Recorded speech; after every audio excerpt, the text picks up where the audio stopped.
Hello students, how are you? Welcome to SVS English classes.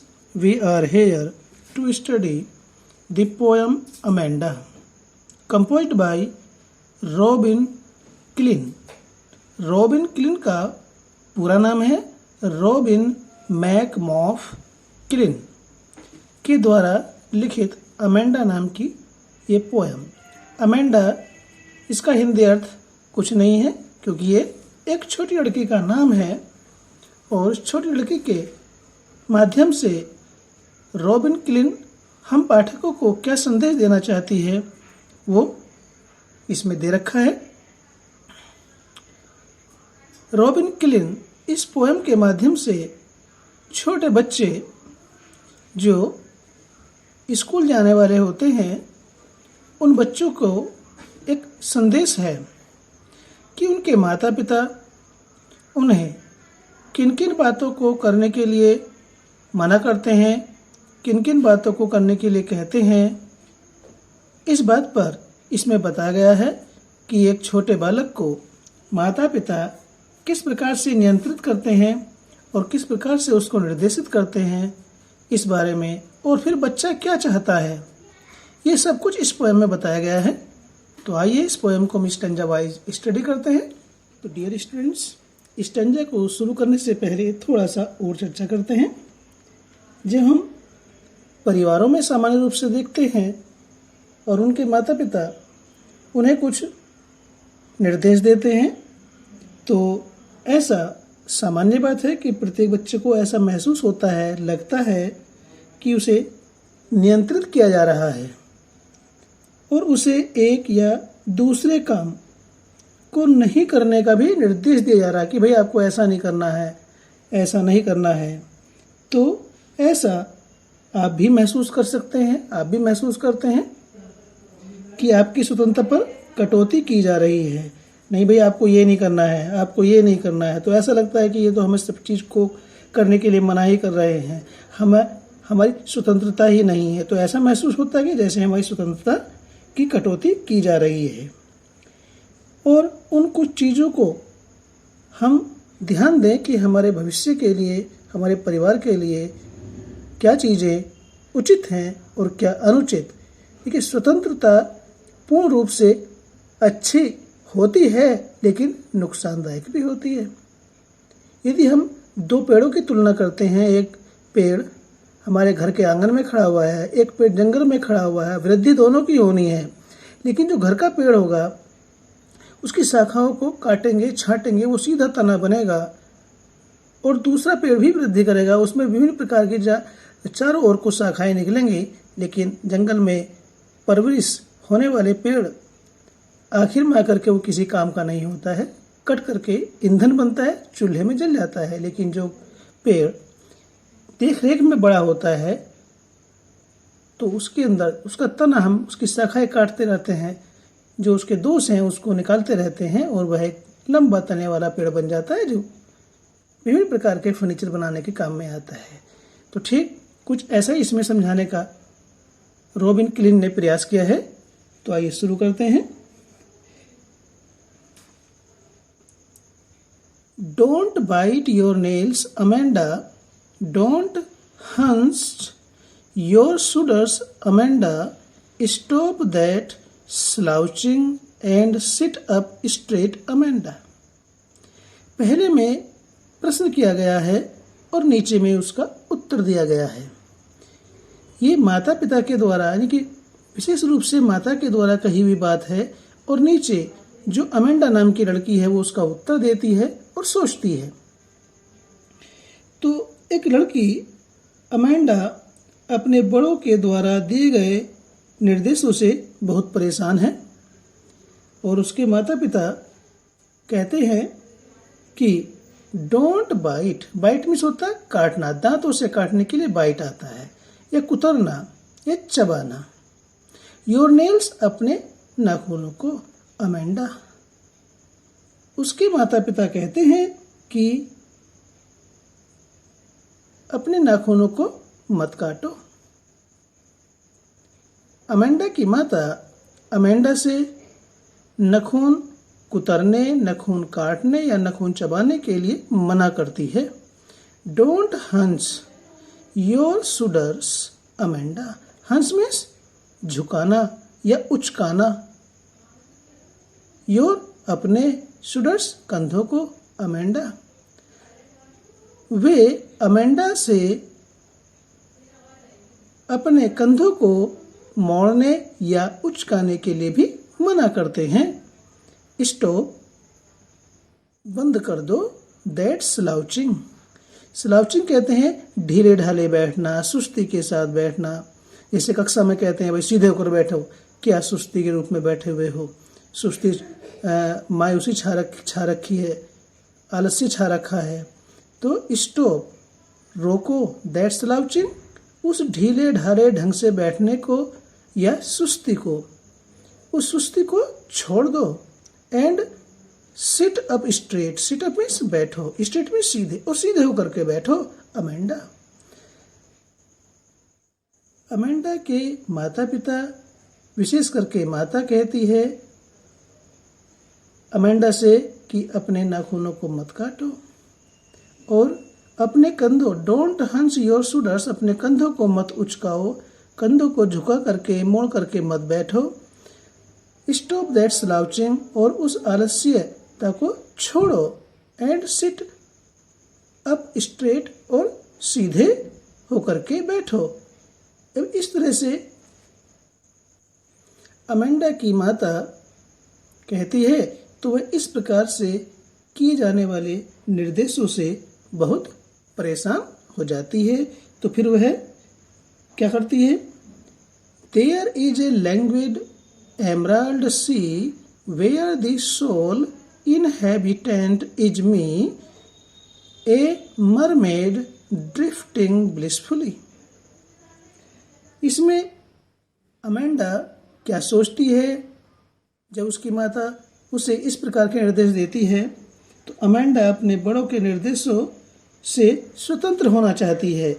वो कहते ऐसे करो, ऐसे मत करो, ऐसे मत करो। तो इस प्रकार से वह अमेंडा नाम की लड़की अपनी माता के निर्देशों से स्वतंत्र होना चाहती है। क्या कहती है? There is a language, language में शांत। एमराल्ड कहते हैं गहरा हरा, सी में समुद्र। एक गहरा शांत समुद्र है। वेयर, जहां पर, द सोल में अकेला, एकमात्र, इनहेबिटेंट निवासी, निवास करने वाला, इज मी, मैं हूं। मैं कौन? अमेंडा। ए मरमेड, मरमेड कहते जलपरी। ड्रिफ्टिंग, धीरे धीरे चलना, विचरण करना। ब्लिसफुली मीन्स आनंद पूर्वक। यानी कि इन पंक्तियों में, इन लाइंस में अमेंडा स्वयं के बारे में एक जलपरी के रूप में कल्पना करती है। वह स्वयं की एक जलपरी के रूप में कल्पना करती है। मरमेड कहते हैं जलपरी। मत्स्य कन्या, जलपरी या मत्स्य कन्या के रूप में कल्पना करती है, और जो शांत और गहरे हरे समुद्र में अकेला रहना चाहती है, और वहां पर ड्रिफ्टिंग ब्लिसफुली, और उस समुद्र में अकेले आनंद पूर्वक, ब्लिसफुली मीन्स आनंद पूर्वक विचरण करना चाहती है। Did you finish your homework Amanda? Did you tidy your room Amanda?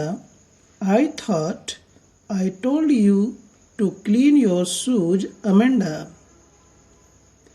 I am an orphan roaming the street. I pattern soft dust with my hushed bare feet. The silence is golden, the freedom is sweet। तो यहाँ उसे, Amanda को हर समय जो है उसके माता पिता नियंत्रण करते हैं उसके ऊपर, जो उसे पसंद नहीं है, हर समय उसे किसी न किसी प्रकार से नियंत्रित करते हैं। वे कभी उसे डिड यू फिनिश, फिनिश में समाप्त करना, पूरा करना, योर होमवर्क, अपना गृह कार्य, अमेंडा। वे उससे कहते हैं कि अमेंडा, क्या आपने अपना गृह कार्य पूर्ण कर लिया है? तो अमेंडा के जो पेरेंट्स हैं, अमेंडा से उसका अपना गृह कार्य पूरा करने के लिए कहते हैं। Did you tidy your room Amanda? Amanda, क्या आपने अपना टाइड में सूत्र साफ करना और व्यवस्थित करना। अमेंडा, क्या आपने अपने कमरे को साफ करके व्यवस्थित कर लिया है? आई थॉट, मैंने सोचा। I told you to clean your shoes Amanda, मैंने सोचा कि मैंने अमेंडा से, जो आई है फर्स्ट पर्सन, ऐसे तो ये जो पोएट है वह है, लेकिन ऐसा लगता है कि जो ये पोएट है रॉबिन किलिन, ये उसकी माता के रूप में उसे दिशा निर्देश दे रही है, नियंत्रित कर रही है। आई थॉट, मैंने सोचा। आई टोल्ड यू, मैंने तुमसे कहा। टू क्लीन, साफ करने के लिए। योर शूज, अपने जूते। यानी कि अमेंडा की माता अमेंडा से अपने जूतों को साफ करने और पॉलिश करने के लिए कहा। तो अमेंडा के माता पिता अमेंडा से अपना गृह कार्य पूरा करने के लिए कहते हैं और वे उससे, अमेंडा से, उसका अपना कमरा साफ करने और ठीक प्रकार से व्यवस्थित करने के लिए कहते हैं। और उसकी माता कहती है कि उसने उससे अपने जूतों को साफ करने और पॉलिश करने के लिए कहा है। जब इस तरह से कहती है उसकी माता, तो वह क्या सोचती है? माता पिता के नियंत्रण से परेशान अमेंडा इच्छा करती है, उसके मन में एक विचार आता है कि हर समय कुछ न कुछ करने के लिए, कुछ न कुछ न करने के लिए उसके पेरेंट्स, उसकी माता, उसके पेरेंट्स में से कोई न कोई कहता रहता है। तो वो क्या इच्छा करती है? I am an orphan roaming the street, I pattern soft dust with my hushed bare feet, the silence is golden, the freedom is sweet. I am orphan, an orphan. वो कहती है, काश मैं अनाथ होती। ऑर्फन मीन्स अनाथ।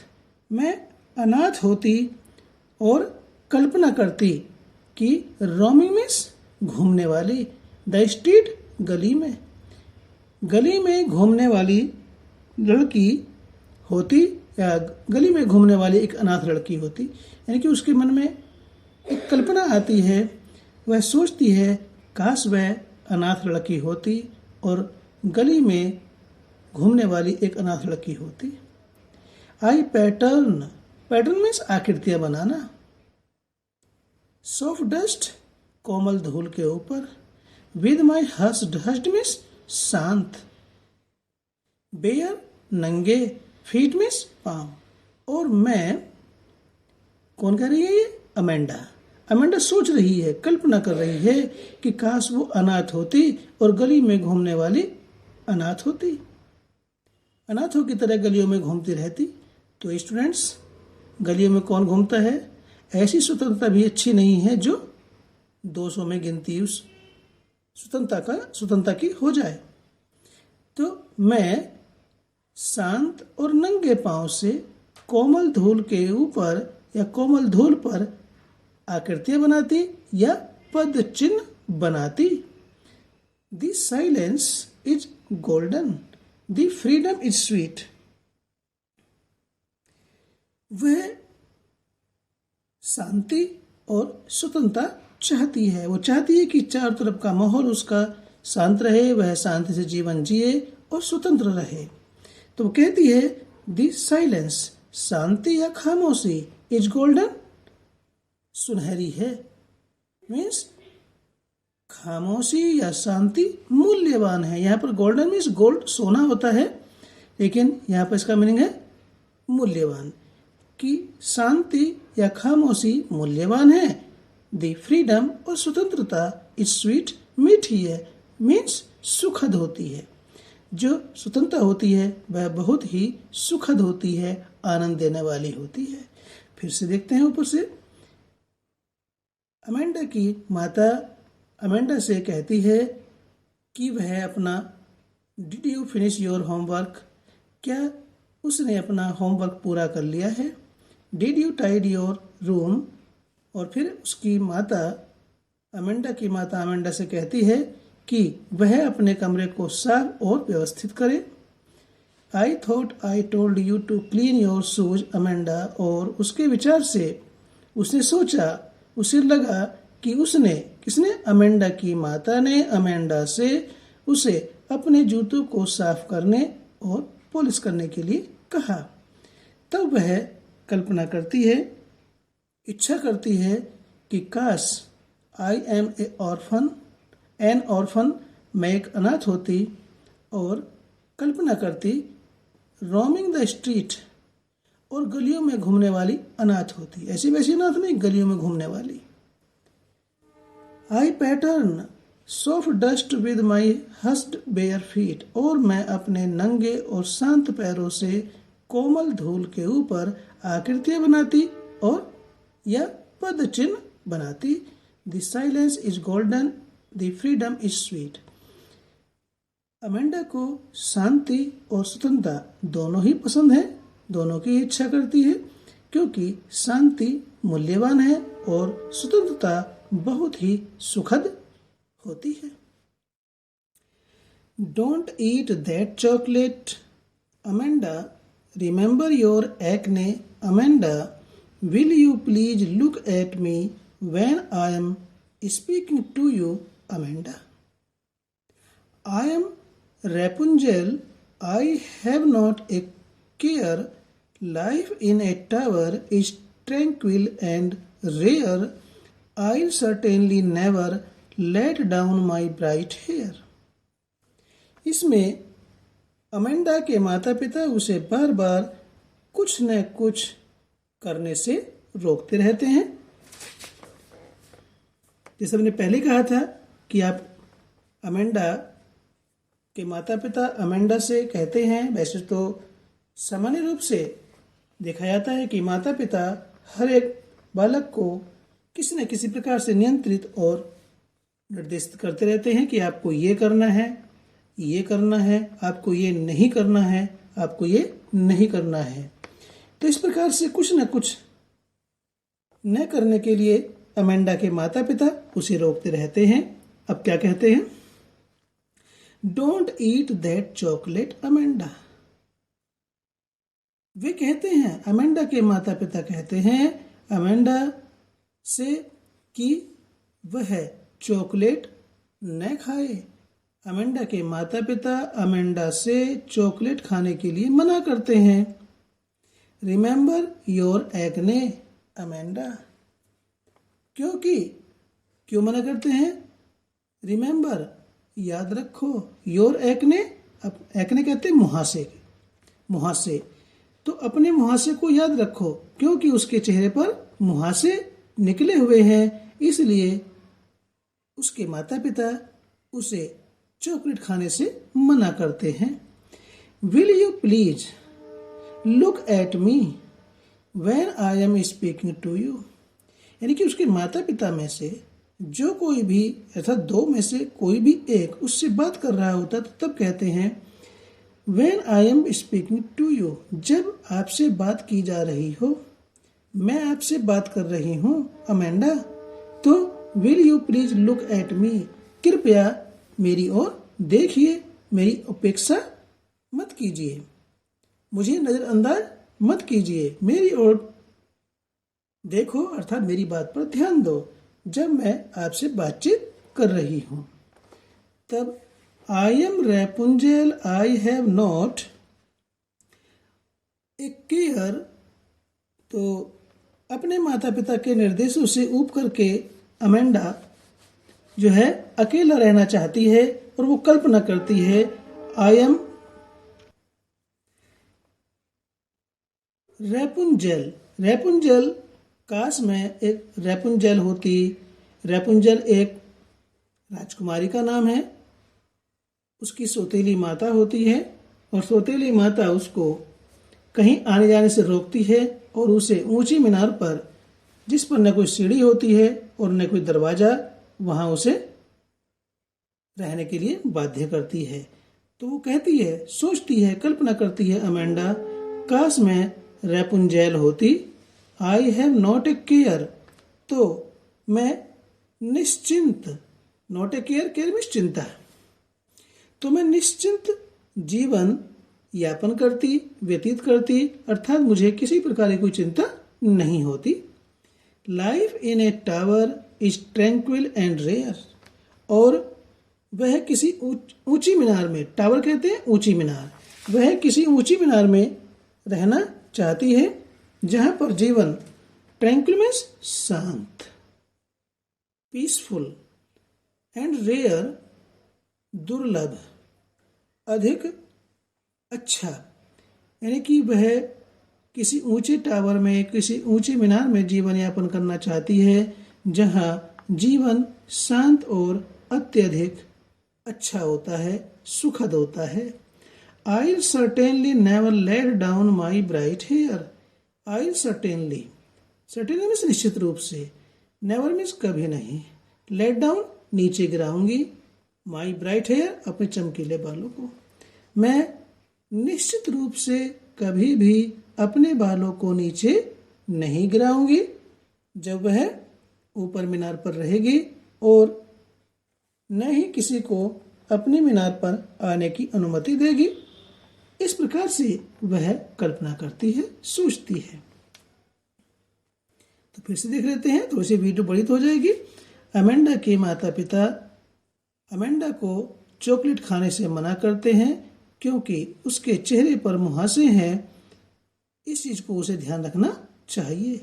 और जब कभी भी when I am speaking to you, जब कभी भी माता पिता में से कोई एक उससे बात कर रहा होता है, तो will you please look at मी, तो वह उसकी उपेक्षा न करे, उस पर ध्यान अवश्य दे। I am Rapunzel, I have not a care, मैं काश रेपुंजेल होती और निश्चिंत जीवन व्यतीत करती, मुझे किसी भी प्रकार की चिंता नहीं होती।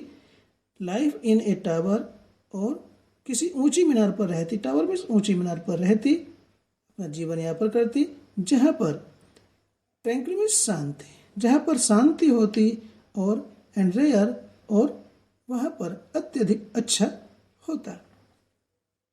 आई certainly never let down my bright hair, और मैं निश्चित रूप से अपने बालों को नीचे नहीं गिरने दूंगी, नहीं लटकाऊंगी, और न ही वहां पर किसी को आने की अनुमति दूंगी।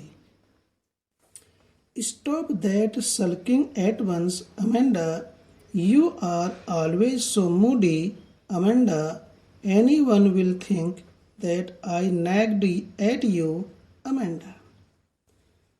जैसे कि इसमें बताया गया है कि अमेंडा से कुछ न कुछ करने या न करने का निर्देश दिया जाता है, किसी न किसी प्रकार से उसको नियंत्रित किया जाता है, जिस कारण से वह परेशान हो जाती है, अनेक प्रकार से वह कल्पना करती है। तो यहाँ पर उसके माता पिता कहते हैं कि, क्या कहते हैं, स्टॉप, बंद करो, दैट सल्किंग, दुखी मन से रहना, एट वंस, तुरंत या एकदम। अमेंडा के माता पिता अमेंडा से कहते हैं कि वह तुरंत, एट वंस, तुरंत ही दुखी मन से रहना बंद करे, छोड़ दे, वह किसी प्रकार से दुखी ना हो। You are always so moody Amanda, Amanda तुम हमेशा बुरे मूड में रहती हो, दुखी रहती हो, इसलिए इसे बंद करो, छोड़ दो। Any one would think that I nagged at you, Amanda. आगे कहती है कि उसके माता पिता में से कोई एक कहता है, क्या कहता है कि उसके खराब मूड को देख करके, उसके खराब मन को देख करके कोई भी सोचेगा, anyone would think, anyone means कोई भी, would think सोचेगा, क्या सोचेगा, I nagged at you. I means उसकी माता, यहाँ तो ये पोएट है, लेकिन ये पोएट ही जो पोएटेस है रॉबिन क्लिन, ये यहाँ पर कहती है, रॉबिन क्लिन भी एक महिला है, तो यहाँ अमेंडा की माता उससे कहती है कि आपके दुखी मन को देख करके आप एक तो दुखी होना बंद कर दें, हमेशा अब दुखी रहती हो, you are always so moody, तुम हमेशा दुखी मन में रहती हो, बुरे मूड में रहती हो, और आपको दुखी देख करके कोई भी ये सोचेगा that I nagged at you Amanda, Amanda कि मैंने तुम्हें नेग्ड मीन्स तंग किया है, परेशान किया है। हर कोई आपके दुखी मूड को देख करके, बुरे मन को देख करके, आपके उदासी से भरे हुए चेहरे को देख करके हर एक यही सोचेगा, यही विचार करेगा कि मैंने आपको तंग किया है, मैंने आपको परेशान किया है।